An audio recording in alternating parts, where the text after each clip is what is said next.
Alright guys, how you doing? It's Rabea, hope you're all well. As I'm sure you guys probably know by now, and I mention it in pretty much every video, but I use a Universal Audio Apollo 8P interface to record all my audio. I find it incredible. I've used it for almost 2 years now. I've been working with Universal Audio for around that time, doing videos of their plugins, and we actually did the Neve 1073 preamp shootout with Universal Audio, which hopefully you've seen. If not, I'll put a link in the description box. But essentially, that was testing out their Unison preamp 1073 model, which essentially in real time affects the impedance that it loads the microphone with, like a real life version of that preamp would. So it's very impressive technology, and my mixing game and my audio quality, as far as I'm concerned, has skyrocketed since I've been using their gear. They're super nice guys, and they've now brought out a new product into the guitar game, into the guitar industry, that I'm really excited about, and that is the aux amp top box. So it's a load box. The first thing you need to know is, yes, you can run your tube amplifier into this and it will take a load from 4, 8 or 16 ohms, just like a speaker cabinet would. But where it gets really interesting is it's a reactive load box. So what that means is it actually works like a real speaker does. So it's like a non-linear impedance, which essentially means when you use a guitar amplifier and it sends a load to the speaker, and you drive that amplifier with the guitar that you're playing, the pedals and the amplifier and everything like that, it's loading the speaker with sort of a variable impedance. Even though it says, say, 16 ohms on the cab, actually every single time you play through it or load it with different volumes, different whatever it is, it's actually variably changing the impedance. The speaker's pushing back. It gives back to the amplifier what the amplifier gives to it. So it's kind of a push and pull, positive, negative, think of it like that. I'm not going to get too much into the tech of it, but that's essentially what a speaker does with the amplifier, and that's essentially what the reactive load box inside aux does. It really does react like a real speaker cabinet, which means the feel of it when you're playing it feels very much like a real speaker cab. So that's one part of AUXbox. What's next is that it has a speaker out on it, so you go from your amp into it and then out into your speaker cab, and you can actually attenuate your amplifier. So you can gun your old Marshall Plexi or your JTM45 or whatever amp it is you're using up to 100 watts, you can turn it up, and then you can attenuate that out of the speaker cab itself. The cool thing as well that they made sure happened is, with other load boxes and attenuators, as you start squashing them down, everything starts to get a bit fizzy and a bit flat and a bit weird. Whereas with the AUXbox, it's actually real-time EQing, it's basically EQ compensation as you attenuate down. So it's actually compensating for that change in frequency and dynamic by EQing it so that it still sounds really good out of the cabinet. For the most part, people have sort of avoided squashing using an attenuator all the way down because it just doesn't sound very good. It's not very inspiring to play. So having something like aux means that you can do that and you still get away with having great quality tones. Next, aside from it having speaker and microphone models, it also has a room model that you have on a control on the side here that basically allows you to turn the room mics. They've modeled the room mics in the room. You can even take away the rug underneath the speaker if you wanted to change the sound. And the microphones in here are all your classics, everything that you need to mic up a guitar. And you can, with the room mics, you can have ribbons, stereo condensers, all that kind of stuff. And it's really, really good. And having that dial on the front of the aux means that you can dial in the room microphone to really get that feeling of turning up an amplifier in a room and feeling that power. And I really like that. I think it's a really nice feature. In this video, I'm going to be showing you what the aux sounds like direct out into my interface. So I won't be using a loudspeaker in this video. If you do want to check that out, you can see that Pedal Show have done it, Pete Thorne, people like that. There's loads of demos on the internet of people using loudspeakers as well. So we won't be focusing too much on the attenuation part, but we will be listening to the quality of sound from the aux and the models of the speaker and microphones, because a lot of you guys will probably be using it in that context as well. So what are the features? Essentially, we've got a line out control on the front, so you can control how loud the signal is being sent to your interface. We've got headphone out, which is mega useful if you need to use headphones to play quietly. We also have a rig knob, which essentially you can load in up to 6 preset rigs, which means 6 different speakers microphone combinations, and even things like the room combination, whether you want the rug underneath it or not. And you can have those preset to this 6-way selector switch, which is really handy for quick access in recording situations. But the other cool thing is that it also features built-in reverb, built-in delay, built-in 1176 compressor, and built-in master EQ. You can also control the pan of each microphone. You can individually EQ each microphone. So it really is mega customizable and super specific if you want it to be. So hopefully you can see now, this is the screen grab of the Auxbox app. You can get this from their website, but also it looks exactly the same as the iPad one. So I'm just going to show you real quick what it can do. So from left to right, we've got cabinet. So in here, you've got your speaker list, all sorts of stuff, you know, like your classic Blues Junior, stuff like this is one of my favorites. This is the 60s era AC cabinet. As you can see here, it says where you can get the cone cry. It's notes around G sharp and C, which is sick. You know, stuff like this is like a 2-rock model, I believe, Bassman model, 4x10 as you can see. So they've gone for the more of the vintage blues and rock speakers, as you can see through here. But then you do have things like 412s, like a Marshall 412, that use, and again you can see you've got cone cry here in F, A sharp, C sharp. This is like the G12 T75 speakers, I believe. And these are the creamback speakers, I am assuming, because it says there. Anyway, these are all your different speakers, and you can change the amount of speaker breakups, so the age of the speaker with this control here. And this is the input level. Really, it's more like a mild dB pad, but it works depending on what amp you're putting through it, whether it be 100 watts or 50. Next, you've got your microphone list. So your 57, your 421s, like a Royal 121, like your condensers, as you can see here, C414s, and then you can go like DI. So again, these are models of microphones that you would genuinely use in the studio. So it's really handy to have them all there. You get to dual mic this cabinet. Let's change this one, just so we've got a difference. So I'm micing this with a 414 and a ribbon. You can choose to have it on axis or off axis, depending on the kind of sound that you want. As you can see, it's all changing. You can add a high pass, so it's pulling out all the low end. And of course, then you've got an EQ section, which you can have like this. So it's just 4 frequencies you can turn up and down. And of course, a low and high pass. Or you can choose to use it. I prefer this way. This is how I use EQs normally. So you can change the Q factor, the dB, and of course the frequency. So that's mega handy for fine tweaking the tones that you want. And of course you've got that again on the second microphone. Then we move to the room microphone. So this is slightly different in terms of the microphone setup here. You've got stereo ribbon, stereo condenser, you've got mono, different microphones you can use. And again, they're all different sounding depending on what it is you want to do.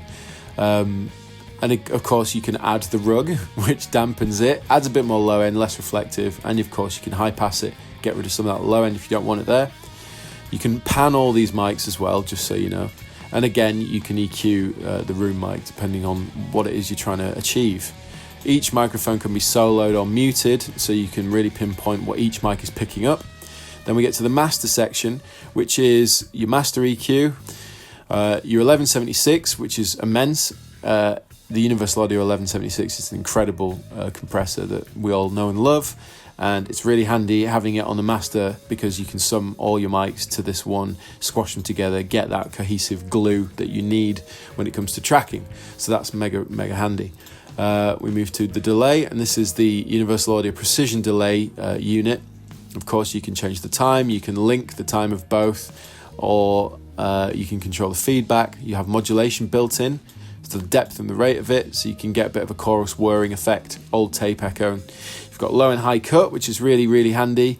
And of course you can pan them, control the output and the dry wet, which is sick. And then plate reverb, again, really useful. You've got control over the low and the high, the left and right balance, the dry wet mix, pre-delay, the low cut, and of course the reverb time, and it can go all the way up to, I believe, top around 5 seconds of reverb time, so you can get really dreamy ambient delays if you want to.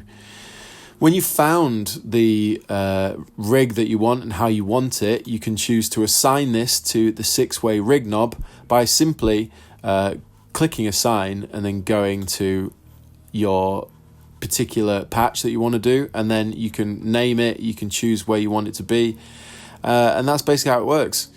Really handy. And of course you can save each one as well. I've currently saved this over Fat Strat.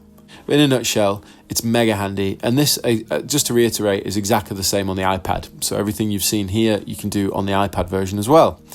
And that would be an overview of the Aux OS. Something else immense is that it has its own Wi-Fi hotspot, which means you can connect your iPad to it or your computer, and you can control every aspect of Aux through an iPad or desktop. And I've got both set up, so I've got a screen grab going on of the desktop app, which looks exactly the same as the iPad app. And the cool thing is, with it all being linked to the same Aux network, it means if I mess around with the volume here of the microphone, you should be able to see, yeah, it's changing on the desktop app, which is really, really sick. It's just, they think of everything, these guys, and it's just great. Okay, so it's worth pointing out that, as I said before, when I use 2-Note's torpedo stuff, I use that for a lot of my high gain stuff, and I have found that it's more difficult to get an authentic, clean sound out of it. It's pretty good, but I always go for things like my really heavy and crunchy tones and all that kind of stuff. I use really the Kemper for clean, push clean, and generally a bit of everything. Whereas where I feel like the Aux is going to be really handy for me is my clean, push clean, and generally authentic, sort of vintage style tones, I think, is where I'm going to be feeling this the most.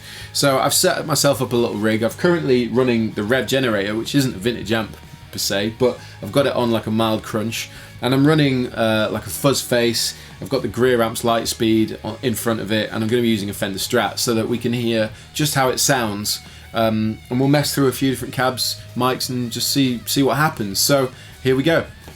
So under each speaker model and microphone model, it gives you a little bit of information about each one, so you know what you're using. The current rig I've got, I'm using a Vox AC30 speaker, running a ribbon and a condenser microphone, and I've got a stereo ribbon pair on the room.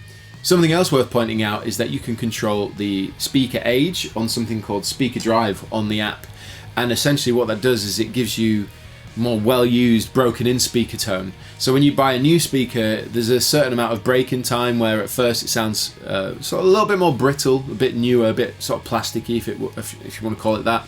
Whereas with this, you can control that. If you want that sound, you can have it by taking Speaker Drive out, or you can turn it all the way up or anywhere in between to get different ages of speaker cone.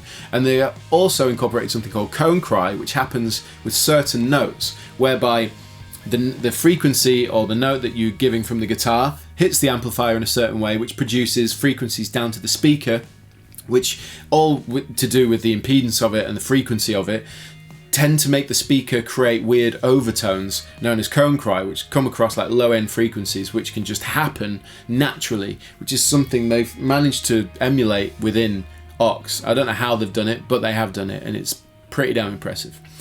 Anyway, let me show you what the guitar sounds like straight in. There's no room mic in this. This is just the AC30 speaker with the ribbon and the 87.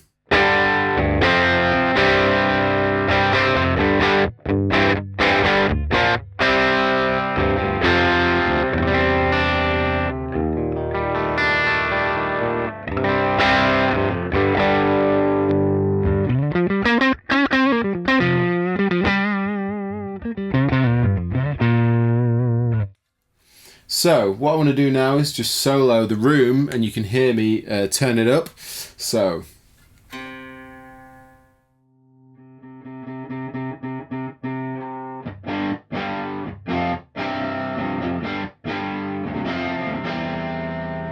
That's amazing. And the cool thing is I can take dampening off, which is going to change the rug. So there's no rug. Bit brighter, bit more reflective, put it back in.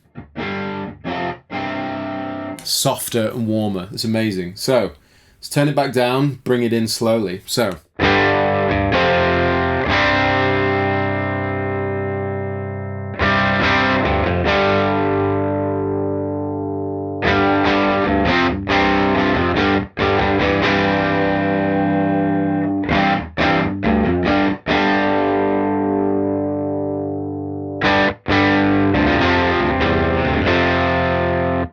What's amazing about that is it feels even more realistic and natural to the feel of when you're playing, which it's just immense. So next I'm going to throw in a bit of plate reverb that I've dialed in myself. As you saw on the sort of close-up of the desktop app, it's exactly the same on the iPad.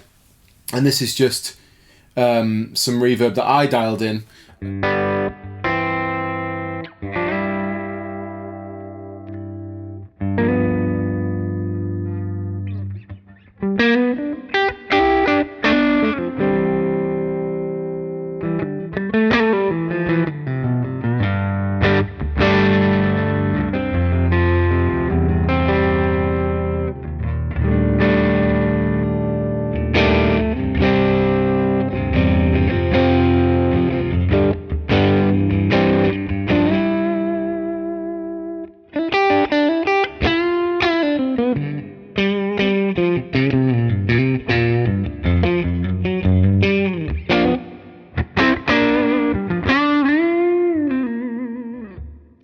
I love it. It's a great reverb. And what's really nice is even amps that don't have effects loops in, that you don't necessarily want to put your reverb and delay through the front of it, you can just have with the aux app, because you can just have that as if it was in the loop. So that's really nice.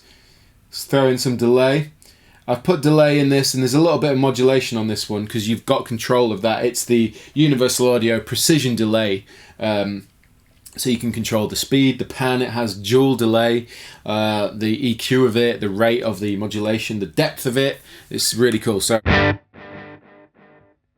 that's what I've got going on at the minute. And then with the reverb in as well. Lovely.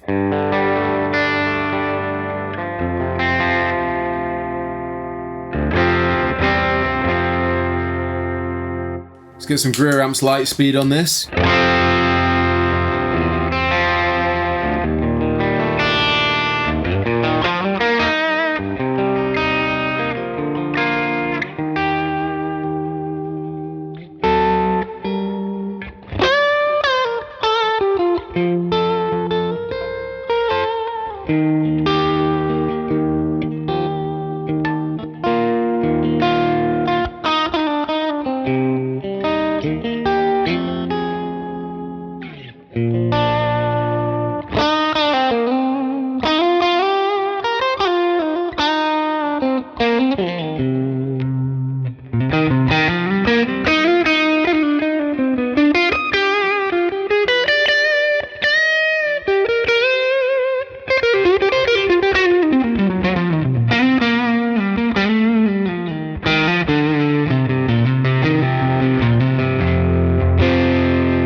It's really a beautiful sound, and it's more the feel of it. Like, you know, when you're recording at home in your own confined environment where I can't crank cabinets here. The thing that I'm noticing is that, like, I've never been dissatisfied with my own tones that I get at home using my torpedoes or anything like that, the Kempers or anything like that. But you do notice things that you've not heard before, or in other words, you don't have with your setup. I'm so familiar with what I can achieve. This is something I'm hearing that I haven't heard before, in the sense that it's a feeling thing. And also having this room mic, it's really satisfying to play.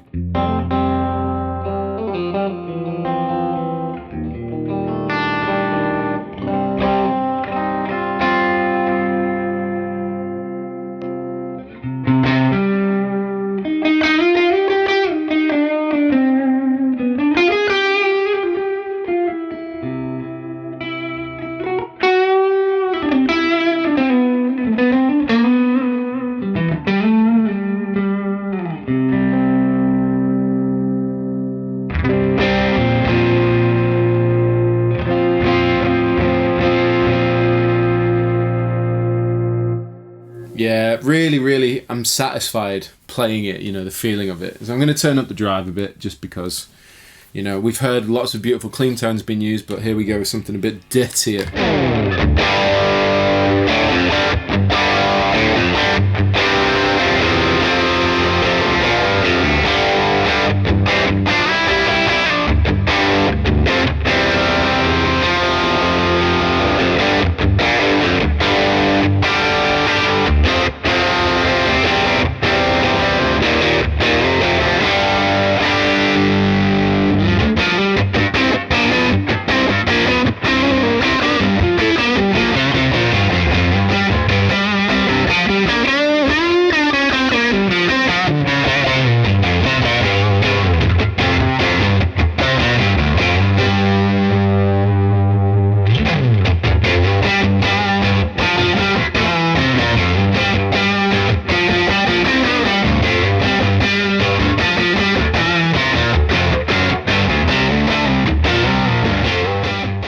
Something else that I wanted to point out that I've not been able to achieve before is that roomy, really powerful, sounds like an intensely loud turned up amplifier in a room fuzz tone that I love playing with a Strat, fuzz face kind of vibes.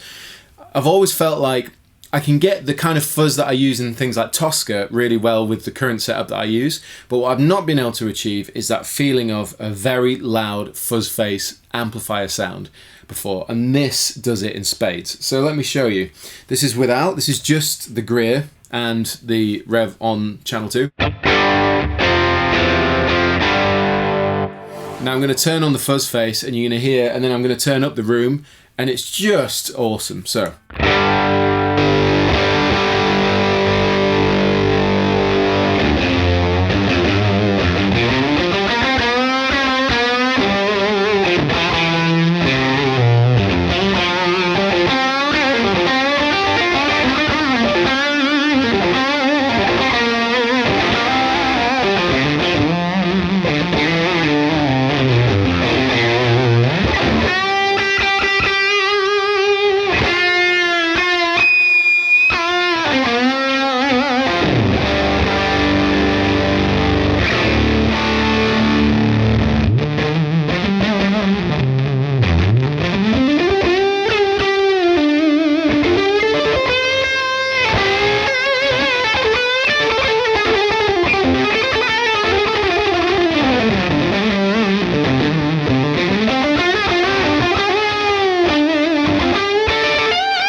So there's a quick look at the Universal Audio aux box. It's a huge, huge contender in the world of load boxes and speaker models and microphone models. It's insane. It feels authentic, it feels genuinely nice to play through. I'm mega impressed, and I've scratched the surface of the features in there. I've given you an overview of what it can do and some sound demonstrations of what it can do, but it's absolutely stunning. And you know, at the end of the day, if you run a home studio and you need some genuinely authentic cab simulation, speaker simulation, then this is definitely a good option. And of course, it's an attenuator, so you can control your amplifier output to your cab with that whole, you know, as I said, EQ compensation. It's huge. The one thing that I do think would be nice to see is some speaker models in this that cater for people in that higher gain world like myself. because at the end of the day, it's amazing. As far as a microphone is concerned, all the mics you'd expect to use in the studio, you've got in there. And for the most part, all the speakers you'd expect to use in the studio are in there. So for guys that are doing, you know, blues, classic rock, clean stuff, you know, country stuff, all that stuff, you get that with the app and with the aux. It'd be nice to see like a V30 model in there, maybe a G12H65 model, something like that, just so that you can, you know, because at the end of the day, when I go to do my high gain stuff, I use the Torpedo because I know it does a job with the IRs that I use. Whereas with this, it's such an all-rounder, and I think I'm just going to be using this in and amongst everything else that I use because it's that good. It's just great. And of course, those fuzzy tones, I don't think I could get that of anything else in my home setup, so I'm really, really impressed. So the aux box retails for around £1,200. You can find them at Anderton's, of course, and you know, that is a chunk of money, but at the end of the day, for what you're getting as far as a studio tool is concerned and a tone tool, it's amazing. It really is fantastic. And of course, you know, when you're buying something by Universal Audio, that the build quality, the quality of the product, the support there is huge, because I mean, it's Universal Audio. They've been around for decades and they've never disappointed anybody with the quality of their gear and sound quality. So, I mean, that's what you're getting. At the end of the day, it's an absolute beast. I love the way it looks. I really enjoy using it, and I hope you guys do as well. I hope you've enjoyed this video. Let me know your thoughts in the comment section below. I'll put links in the description box. But until next time, I've been Rabea, and I'll see you all very soon.